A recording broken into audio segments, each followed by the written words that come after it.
A ver, para ordenarnos, yo les propongo de entrada elecciones judiciales parciales con un poco de palta, tomate, la lechuga del anterior, porque no hemos podido cambiar a todas las autoridades judiciales.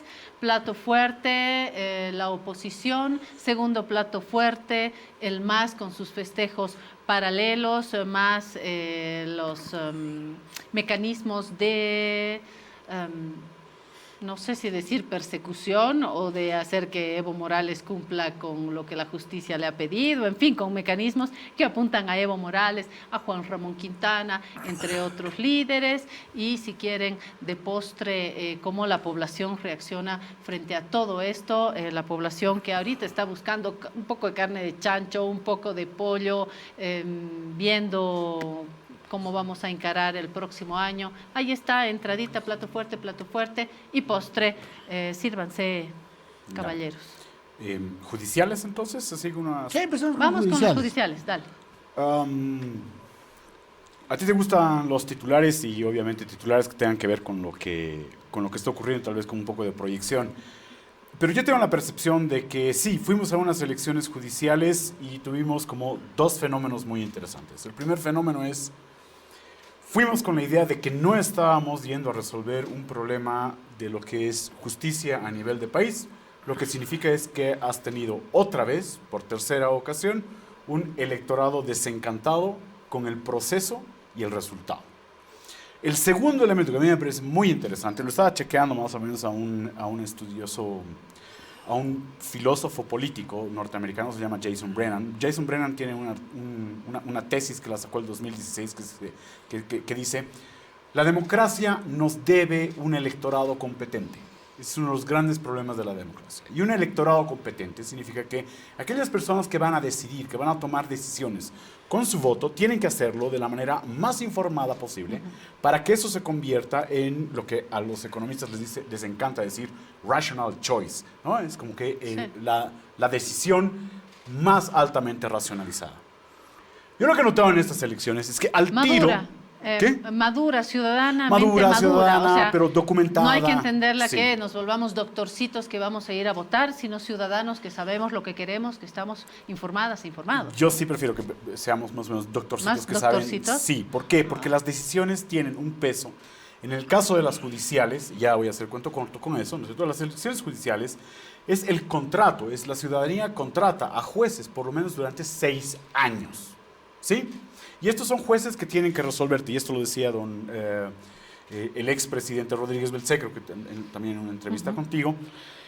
Las mayores causas que resuelven tanto el TCP como el TSJ, ¿no es cierto?, son amparos, 80% de amparos que tienen que ver con derechos, y también tienen que ver con lo que son recursos, que tienen que ver con lo que es la necesidad de equilibrar los derechos de grupos pequeños contra grupos corporativos más grandes. Por lo tanto, no es una tarea cualquier cosa. Mi problema con el tema del electorado, noto que el boliviano todavía sigue siendo un electorado incompetente cuando se trata de tomar decisiones demasiado técnicas. Más allá de que el Tribunal Supremo Electoral... Incompetente, ¿no es un poco injusta la palabra? No es incompetente. Otro calificativo sería así como bastardear al electorado, pero incompetente sí, es bueno que lo sepamos. ¿Por qué? Porque la primera institución que tiene que saber que somos un electorado incompetente es el Tribunal Supremo Electoral. No ha difundido correctamente, y ni siquiera te digo suficientemente, no ha difundido correctamente los files o lo que son los expedientes de los jueces, porque tú lo que estás buscando aquí es meritocracia, no representación. Eso me lo aclaraba Diego Ayo el día de ayer. Segundo elemento, ha salido algo que se llama la lista Campero. No sé si ustedes lo han visto, ¿no es cierto? Es la diputada por Tarija, Luciana Campero, sacó una lista en la cual decían estos son azules y estos no. Y sobre la base de eso, inmediatamente la población se polarizó. Entonces digo, ya, yo no voy a votar por los azules, voy a votar por estos. Pero ¿sabían acaso que aquellos que no son azules tienen algún mérito para ser jueces? Yo no lo sé. Me corregía una amiga periodista y me decía, no es la lista de Luciana Campero, en realidad es una investigación que hizo 360 al respecto de lo que eran los files de las precandidaturas. Investigación 360, a ver, sí. ¿Cómo es eso? Es un grupo que hace también, como ustedes, investigación periodística y lo pone dentro de lo que es la nube. Es que es un problema eso. Yerko, porque, perdón Armando, pequeña anotación, porque ahí, si bien estoy de acuerdo contigo en que debimos haber estado más informados, no sé con qué, con absoluta libertad lo hace Campero, pero con cuánta autoridad. Bueno, esta es la lista de los azules, esta es la lista, bueno, aquí están los buenos, los malos, los democráticos, los antidemocráticos, pero no es ¿de quién? No, de 460 que ha hecho una investigación que dice... Pero digamos, yo sí sentiría, porque, a ver, el momento en que hemos puesto la cuestión de los jueces en el ámbito electoral, que puede ser discutible, esa decisión constitucional, me temo que hemos entrado en estas lógicas. Porque la verdad que ni siquiera en las grandes elecciones más claramente políticas, digamos, esta historia del rational choice en una elección es una teoría relativamente ya pasada, ¿no es cierto? Todos sabemos que al final vamos a votar, obviamente, por ciertos razonamientos, pero vamos a votar por emociones, animadversiones. Es decir, hay un fuerte componente no racional en la elección, ¿no es cierto? Pero hemos apostado a ese modelo, ¿no es cierto? Entonces, yo en general no esperaría que nos volvamos doctorcitos. Y creo que esta idea de la meritocracia no es el centro de la decisión de hacer unas elecciones judiciales. Un poco yo creo que el proceso, si se haría bien, idealmente estoy diciendo, los procesos de selección son los que te definen un grado de meritocracia, y los procesos de elección son los que te dan legitimidad a esos personajes meritocráticos. Pero claro, todo se mezcla y por lo tanto esto que es un ideal tampoco está funcionando, y eso es la verdad. Ahora, dicho eso, sin embargo, por lo tanto digo, esperar que haya meritocracia, que veamos los títulos y las experiencias, primero que ni siquiera se puede comparar mucho, ¿no? Y te pueden mentir también ahí. Entonces, yo creo que es un ideal, ¿no es cierto? Y que va a ser muy difícil que lo logremos. Y más bien me parece que, como te digo, el ideal hubiera sido realmente buenos procesos meritocráticos con acuerdos políticos para blindar esos procesos, y luego una validación ciudadana que puede tener diferentes naturalezas. ¿Okay? Ese era el ideal. No estamos así, ya son 3 elecciones judiciales, ninguna ha sido así. Tal vez lo que te estoy diciendo es un ideal que tampoco va a funcionar. Pero, Armando, y tendríamos que volver a otro lado. Pero quiero decir una cosa, a ver, un poco a contramano de lo de Yerko. Yo, sin embargo, noto un par de paradojas en esta elección, y creo que los datos son brutales. En las 2 anteriores elecciones, y sobre todo en la anterior, habíamos tenido más o menos una relación 1/3, 2/3, de 1/3 voto válido y 2/3 blancos y nulos. En esta elección hemos tenido 2/3 válidos y 1/3 blancos y nulos. Sí. Entonces, a mí me llama mucho la atención como fenómeno electoral. A mí también. Esta ha sido la elección judicial con mayor participación en términos de voto válido, ¿no es cierto? Y por lo tanto, entre otras cosas, tenemos resultados interesantes. Tenemos algunos magistrados electos por niveles de votación altísimos. El de Santa Cruz, por ejemplo. El de Santa Cruz, por Armando, ejemplo, aquí mismo en La Paz, el del Constitucional. Sí. Armando, una línea, porque creo que conviene en esto que estás diciendo. A esto que está diciendo Armando, yo creo que podemos añadir el sentimiento de una parte de la población, en la que yo me incluyo y pongo como testimonio. Al ir a votar a elecciones parciales, he sentido como cuando uno va a un restaurante un domingo, ¿no es cierto?, y quiere un picante surtido, y viene el del restaurante, el mozo, y le dice, sí, ¿cómo está, señora? ¿Qué quiere? Solo que a esta hora ya no hay ni ají de lengua, ni chairo, ni sopa de maní, ni picante surtido, ni costillar, ni cordero.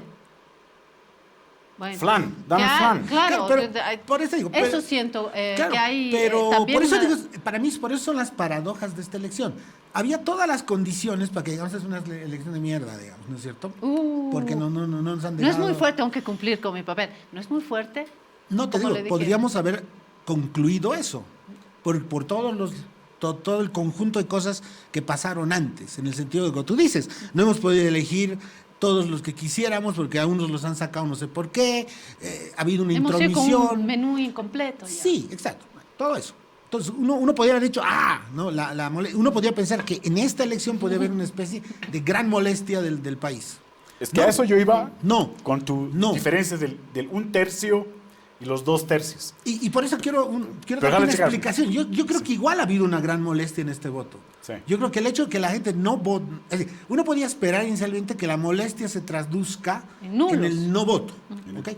Pero paradójicamente, y creo que eso es una gran señal para el mundo político, paradójicamente se ha reflejado más bien en un voto donde la gente ha encontrado alguna razón para votar a algunos candidatos. Por ejemplo, en La Paz, lo que tú dices, más allá del origen, al final eso, dejémoslo a un lado, estas listas que te aparecían en WhatsApp o en Facebook, etcétera, yo veía un montón de gente en varios recintos entrando con su celular en la mano para marcar las listas que le estaban apareciendo en su celular. Entonces, es cierto, no estamos en un proceso razonable, viendo comparativo, pero ya es un proceso donde estamos empezando a elegir, hombre, aunque sea en rechazo a algo, ¿no es cierto? Y, por ejemplo, la elección del tribuno constitucional, del magistrado constitucional en La Paz, el señor Boris Arias. Incluso hay gente que me decía, no, por el Boris hay que votar, no me decían así, ¿no? Y cuando tú ves, más allá de la calidad de las listas, yo me tomé el tiempo de decir, tanto hablan de este Boris en las redes, veré quién es este Boris. Me parece un tipo interesante, digamos, ¿no es cierto?, de toda la lista que había. Lo que te digo es que, con todo, este tipo de fenómenos me parece que más bien nos llevan a ratificarnos el compromiso de la gente con cierto grado de participación política. Por muchas razones, no todas probablemente las mejores, pero contrariamente a otros procesos en los que, por ejemplo, una buena parte de la oposición dijo no quiero participar, y en buena medida tal vez tenemos ciertos tribunales bastante horribles debido a esa no participación de la oposición, hoy hemos decidido participar.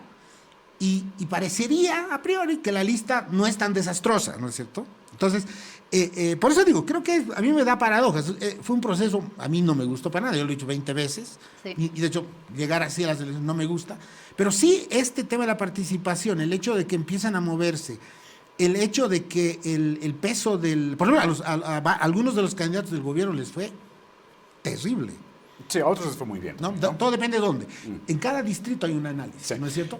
A nosotros que nos encantan las elecciones, somos un par de nerds más o menos aburridos porque nos gustan las elecciones. Este último elemento, el tema de la participación, a mí me parece muy interesante. Por eso yo te decía, electorados incompetentes. No son electorados ilegítimos o ilegales. No, son incompetentes en el sentido de que, si tú te fijas la elección del 11 y del 17, la mayoría de la ciudadanía demostró su rechazo a la forma en que estaba planteada el tema de la elección de altas cortes a través de lo del voto nulo y blanco.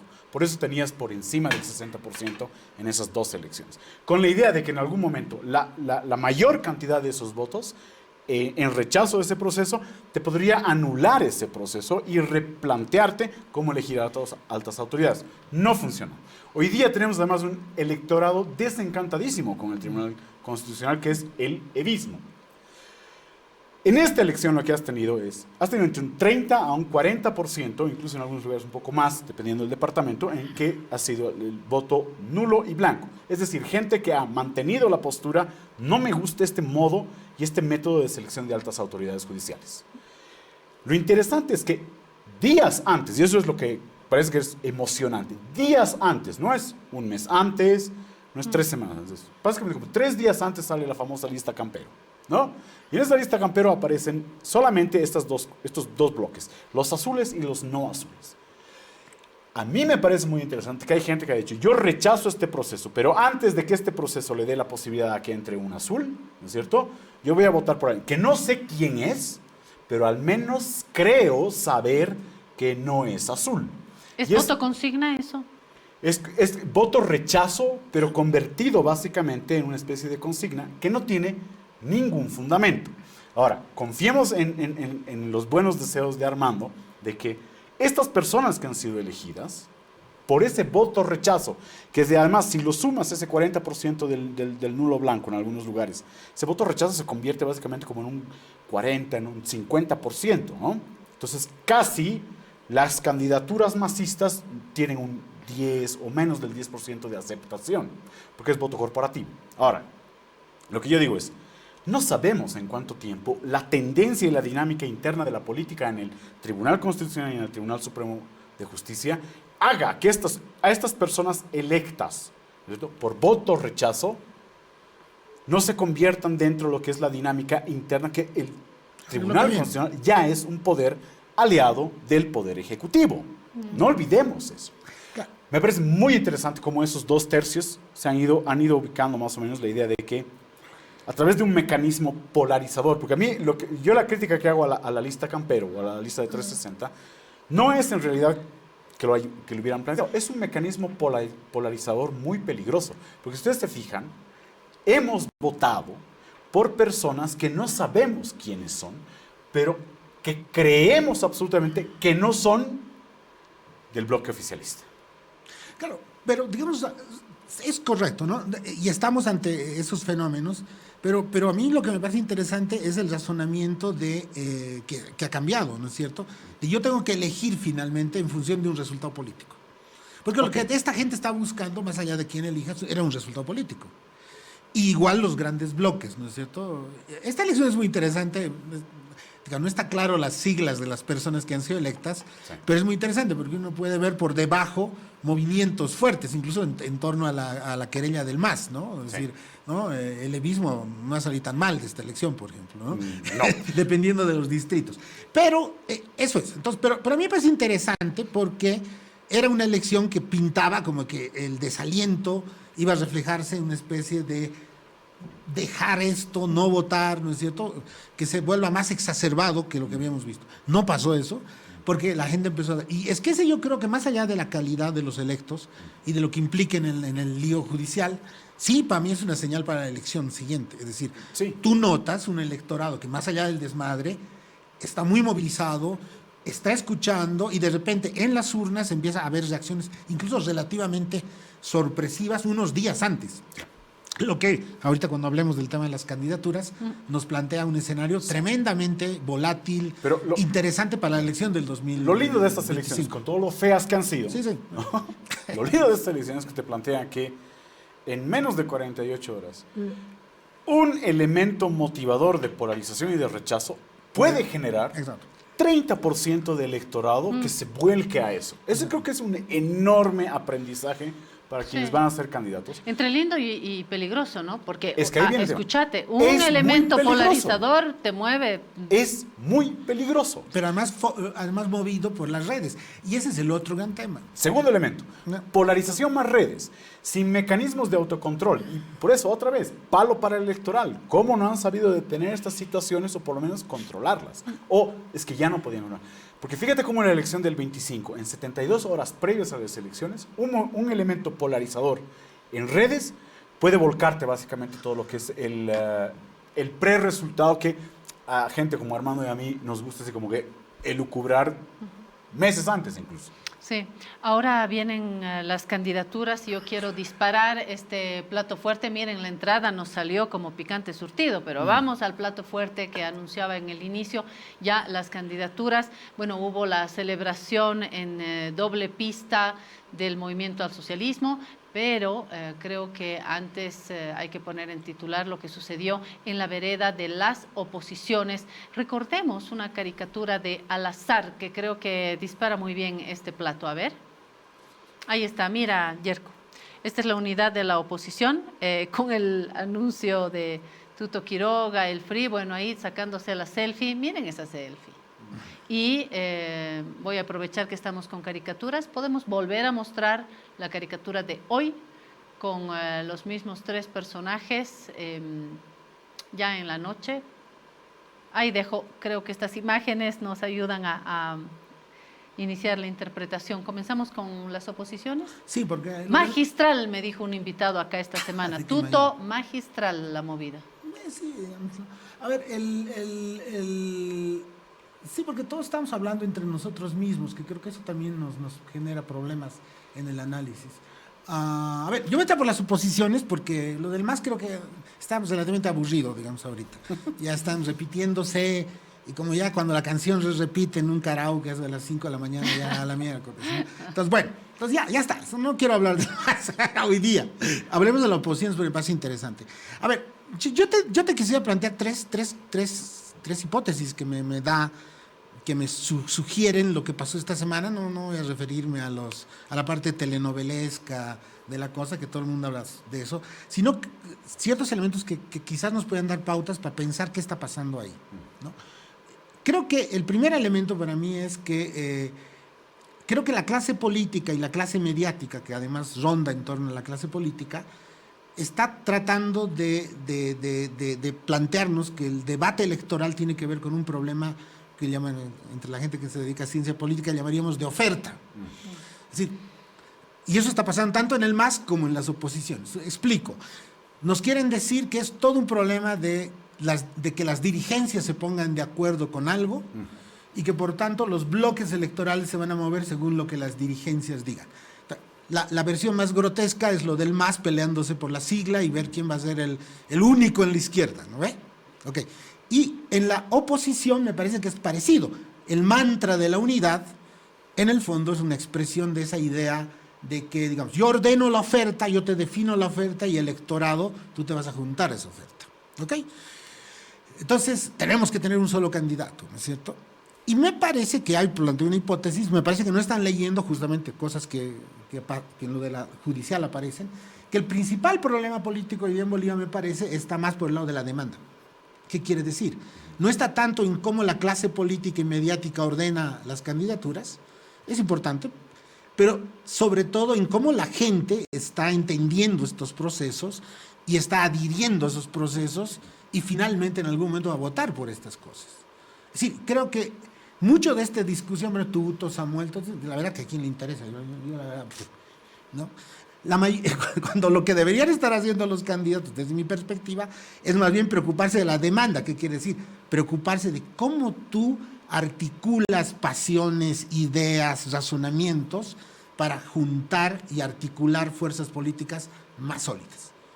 Entonces me estoy ocupando de sentarme en una mesa, negociar no sé qué cosas, ya tú eres el candidato, vamos a hacer 4 encuestas para ver quién es el candidato. Es tipo tonteritas, digamos, ¿cierto? Y en el MAS, yo te quito las siglas, ¿no? ¿No? Están en eso cuando el problema es demanda, cuando el problema es la desilusión de la gente, el desvinculamiento de los grandes bloques políticos. Sí, hay polarizaciones, pero es decir, el desorden en el electorado, la falta de credibilidad en las dirigencias, ninguno supera 10 puntos o 15 puntos en las elecciones, digo, en los votos. Sí, ese es el problema de fondo en vísperas del proceso electoral. Frente a eso, la clase política juega con la oferta, suponiendo que la oferta nos va a ordenar a los electores. Me temo que no es tan fácil. 1, 2, y esto explica aquí los quilombos en la oposición. Segundo problema es que, por mucho que hablemos de unidad, sucede que hay un problema programático ideológico, pues.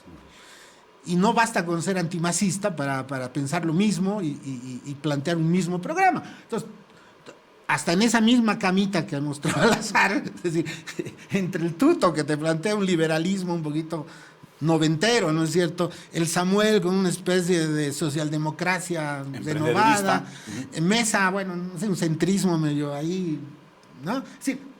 ¿Dónde está la coherencia de esa vaina? Y Camacho con su cosa, ¿no es cierto? Debajo de la cama. Sucede que al final importa en política pues la ideología, importa la idea, importa algo, ¿entiendes? Entonces, tampoco tienes una claridad, un señalizador político de qué quieren estos señores, aparte de sacar al MAS del gobierno, ¿no es cierto? ¿Eso es suficiente? Pregunta. Entonces, segunda hipótesis, hay diferencias ideológicas, entonces forzar una unidad cuando hay esas diferencias ideológicas. Y tercera hipótesis, que me parece complementa todo esto, es hay también un problema de clase, hay un problema de estilo político. Es decir, tenemos a un lado Manfred Reyes Villa, que no lo quieren todos estos, que son los caballeritos con blancos y con corbata, y aquí tenemos a este señor que es un populista de derecha, ¿no es cierto? Entonces, ¿por qué no lo quieren? No solo es ideología, es un problema de estilo político. Es decir, aquí no es un problema solo de izquierda a derecha, un masismo, antimasismo, es también de estilos políticos. Entonces, quiero concluir diciendo de que al final toda esta telenovela de episodios, yo creo que refleja en el fondo el hecho de que la unidad no es una cosa automática si no resuelves algunos temas de ideas, de programas, si no resuelves un problema de cómo estás leyendo a la gente y lo que quiere la gente, y tercero, si no resuelves un problema también de estilos de política, que no son compatibles, ¿no es cierto? A ver, yo no lo voy a hacer más sencillo de lo de Armando, pero voy a tratar de hacerlo Más complicado. Lo hacen más divertido. Claro. A ver, yo quiero ver eso. Este grupo Hay que político... ver porque estaba divertidísimo. Estaba lo que re dijo. divertido, sí. A ver, estos tres elementos me parecen importantes. Pero yo voy a partir con el primer elemento. El primer elemento es que por fin los políticos están leyendo las encuestas, no la parte de la que habla de ellos mismos, sino de que posiblemente el electorado está esperando como oferta. Y yo recuerdo haber visto encuestas desde enero hasta prácticamente la semana pasada, y cuando tú pasabas el slideshow, el Tinder de candidatos, ¿no es cierto? ¿Qué quiere el electorado? Dos cosas. Al menos es lo que plantean las encuestas. Una candidatura única que demuestre unidad y solidez, base ancha, con la capacidad de resolver el mayor problema que tiene en este momento Bolivia, que es la crisis económica. El electorado no desfasa, fuerza en la propuesta de candidatura con la capacidad para resolver temas rudísimos en este país. La economía es un tema rudo, el tema del medio ambiente es un tema rudo, y para eso necesitas al menos siento que es lo que las encuestas les dicen a estos caballeros, ¿no es cierto? Tienen que estar unidos. El segundo elemento, los estudios de ciencia política hace 4 años han empezado a estudiar en Latinoamérica el tema de las oposiciones y cómo esto puede funcionar. Laura Gamboa, Marigen Jiménez, Flavia Fleidenberg, por citar a algunas otras personas, te dicen, para que las oposiciones ganen en un contexto de democracia desnivelada o incluso híbrida o incluso autoritaria, tienen que unirse. Entonces, por un lado, el clamor popular, que tampoco sabemos, y esto lo sabemos bien, las encuestas no es que generan el clamor popular. Clamor popular en las encuestas, más teoría política, juntan más o menos esta idea de candidatura única. La invitación que hacen, porque además sí los has visto, yo no estoy tan de acuerdo con la forma en que Al-Azhar simplifica las cosas, más o menos, porque en realidad este es un proceso complicado el que nos han planteado desde esta semana. Ellos hablan de una candidatura única, pero que no proceda de una parrillada ni de un té, sino precisamente de un proceso en el cual masivamente la ciudadanía participe. Estoy pensando que ellos están utilizando 2 modelos, que son el modelo mexicano, que tuvieron para lo que era definir quién iba a haber, ¿sí? Que eran las encuestas, 3 encuestas, y el modelo venezolano, que eran primarias. Lo interesante es que ya hay desde mayo un método escogido por ese grupo de precandidaturas, lo que se puede llamar los chiquititos, los emergentes, que ellos ya determinaron que iba a ser primarias o consultas a través de una aplicación y en un tiempo definido. Y de ahí sale una candidatura única. El tercer elemento, y con esto ya quiero cerrar, es que a mí me parece que ellos están optando por algo novedoso. Y algo novedoso para la oposición es, yo creo que te jala muchísimo hacia arriba la emotividad de la gente. Es lo que hemos visto en estas elecciones judiciales. Lo normal, lo tradicional es que tu enojo al proceso se traduzca en nulo o blanco. Pero no, apareció la lista Campero. Entonces, tu enojo fue, no me gusta este proceso, y antes de que ganen los azules, voto por alguien que no sé quién es. Eso no es muy racional. Eso es novedoso. Eso es novedoso. Pero es la polarización clásica. Bueno, yo voy a terminar. Y a eso es lo que están apuntando ellos. Tengo que terminar. Pero es la polarización clásica del 30%. Sí. Yo en general a tu hipótesis, yo le meto no tengo la verdad, pero le pongo una pregunta. Mira, y voy a tal vez ser a contracorriente. A la gente tú le preguntas, ¿usted quiere unidad? Y por lo general te dice sí, porque unidad es una palabra positiva. Muy fuerte, además. Sí, y en general los encuestadores saben que si tú planteas palabras con cargas, por lo general eso te aumenta. Entonces, ¿quién no quiere la unidad, chico? Desunidos vamos mal. Entonces, esas construcciones me parecen...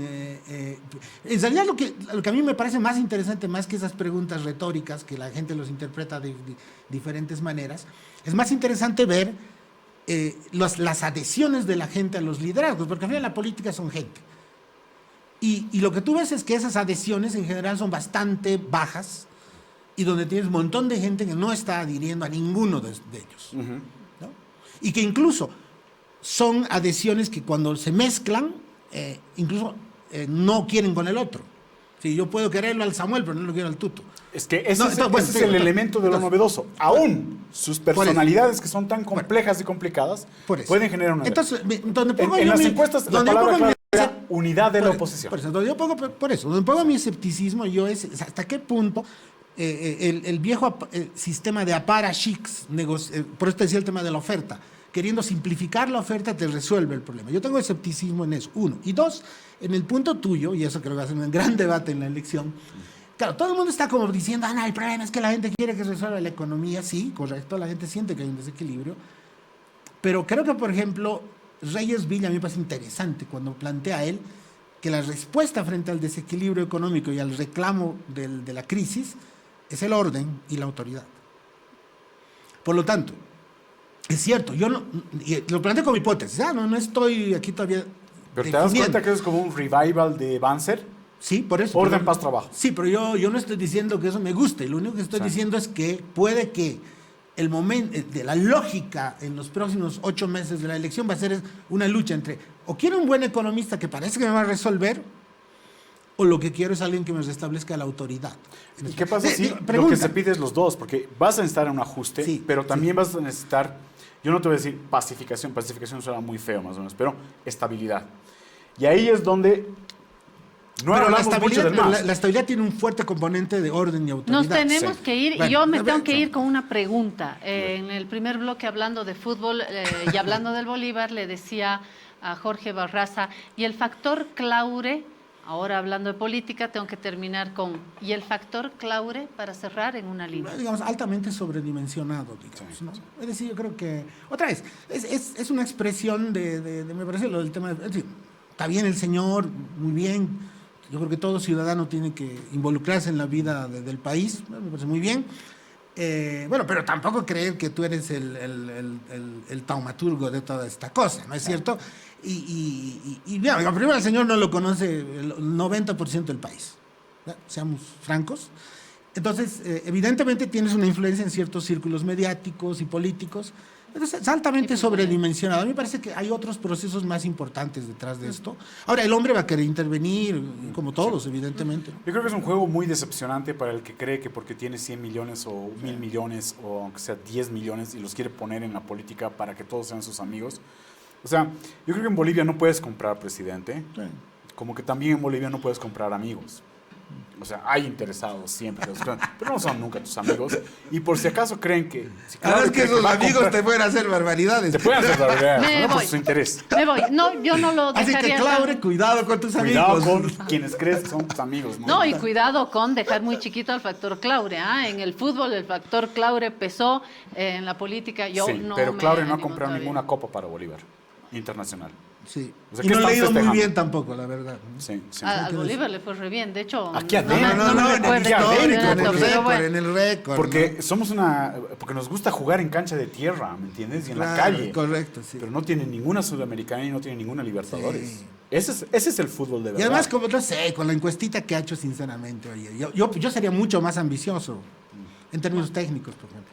Muy bien, gracias por estar acá. Continuaremos. Yerko, Armando, creo que hay que mover esta dinámica el próximo año, ¿no? Ahora estamos ya haciendo panetones, buscando carnecita para el fin de año, para y que Navidad. No se moleste Claure, con que no somos sus amigos por el momento. Que no se moleste al azar, porque que no se moleste, una caricatura de al azar que no se moleste Junior Arias, porque nos hemos pasado un montón de tiempo.